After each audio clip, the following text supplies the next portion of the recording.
Okay, as promised, I said I'd do a debate about string gauges. Now, I've seen John Nathan Candy's debate about this. I've seen Rick Beato's debate about the string gauges, and mine is going to be very different to their approach, because they discussed the merits of putting 9s on or 8s on where they had 10s on guitars. Rick Beato particularly pointed out the fact that if you have 10s, if you have 8s on a guitar, you tend to get more clarity and evenness across the chords and across the tones. You get more attack, and that's probably true. In terms of John Nathan Candy's approach, was he found that Legato, I think, for him, worked better with a higher gauge string like a 10. And then you can look at Stevie Ray Vaughan, who used to use 13s apparently with the guitar tuned down to E flat. I tend to always stick to 10 to 46, and the reason for that is that I like the feel, and I like the fact that even, across the board, I don't use, I found with a curved neck on a Fender Strat, for instance, I would tend to maybe drop 1 or 2 of the, so instead of having 13s, I would have a 12 on a Strat as one of the string gauges. But with the Sirs, they come set up for 10s and they work perfectly.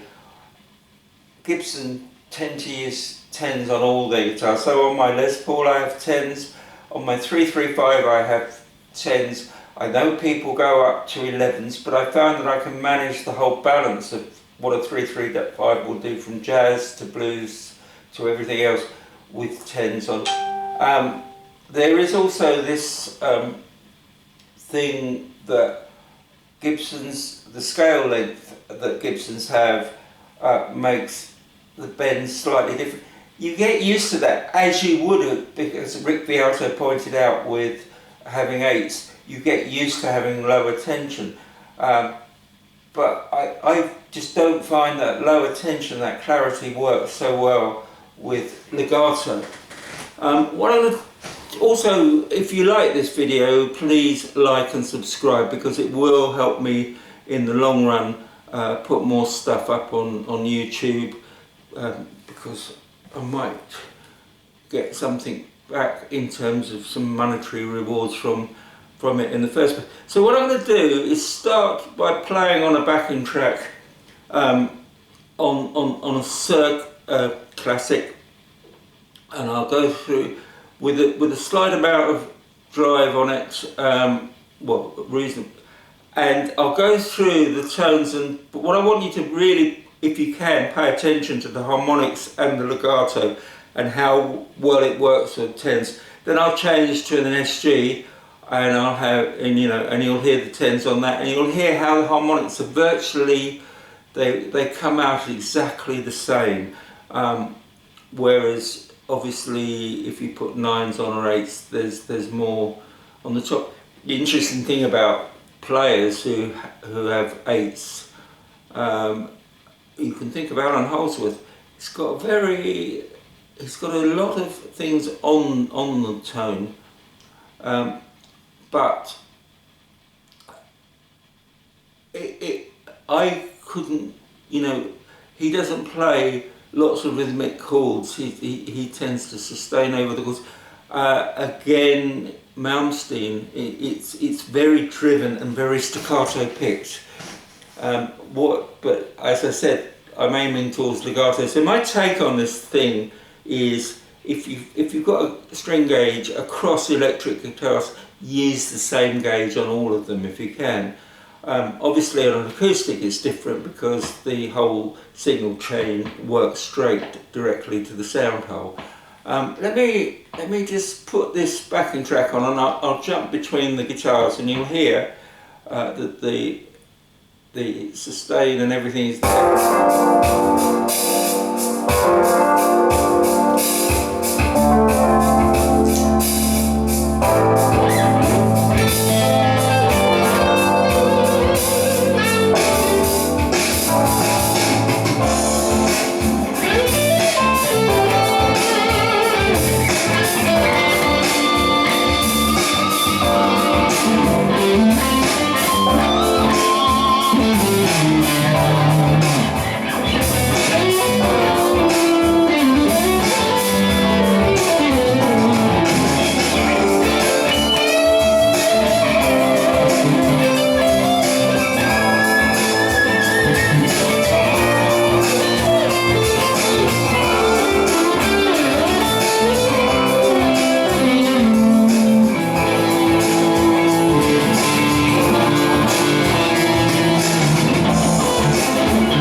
Once again, going back to all of this, I found also if you just back it off and you know with this, you can get just a very nice jazz tone. Just and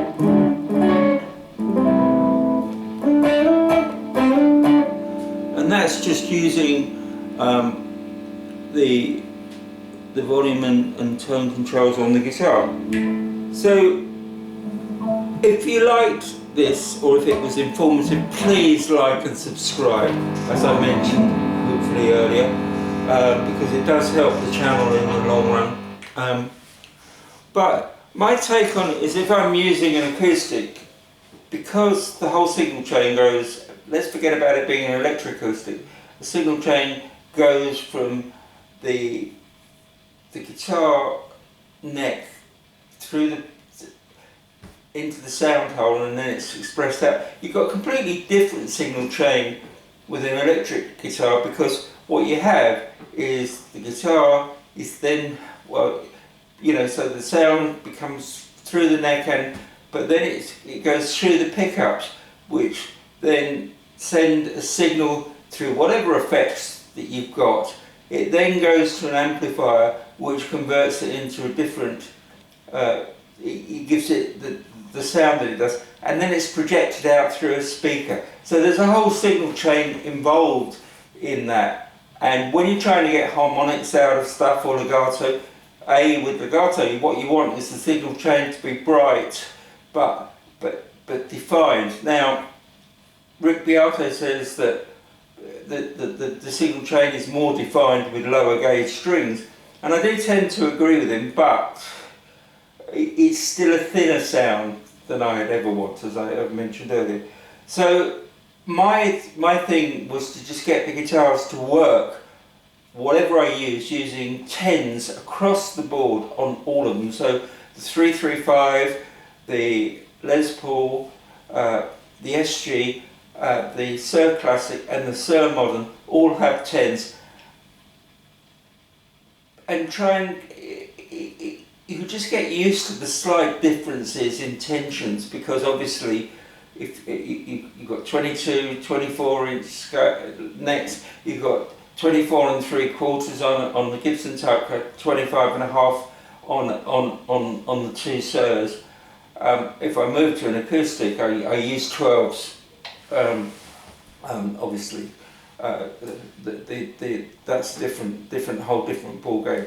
But it's just trying to get some evenness across, and I know that the legato will work well with 10s.